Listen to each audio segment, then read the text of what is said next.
সুপ্রিয় দর্শক শ্রোতা, আসসালামু আলাইকুম। আপনারা দেখছেন এটি একটি হচ্ছে গ্যান্ডি ক্রেন, আর এর মাধ্যমে হচ্ছে মালামাল লিফট করা হয়।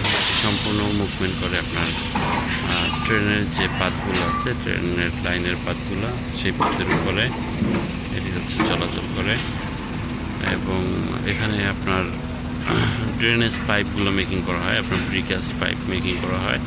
এটা দিচ্ছেন একটা মিনি বেসিং প্লান্ট, এবং এর সাথে কনভেয়ার বেল্টের মাধ্যমে এগ্রিগেটগুলো পাইপের ভিতরে চলে আসে, এবং এখান থেকে পাইপগুলো প্রতি মিনিটে 3000 থেকে 5000 টাইমস ঘুরে পাইপগুলো মেকিং করা হয়। এটি অত্যন্ত গুরুত্বপূর্ণ একটি প্রসেস, আপনাদেরকে ধীরে ধীরে দেখাচ্ছি। এখানে দেখুন কিছু পাইপ মেকিং করা আছে, কিছু অলরেডি মেকিং হয়ে গেছে, কিছু প্রিকাস্ট করা আছে, এবং এটি সম্পূর্ণ স্টিল ফর্মওয়ার্কের মাধ্যমে তৈরি করা হয়।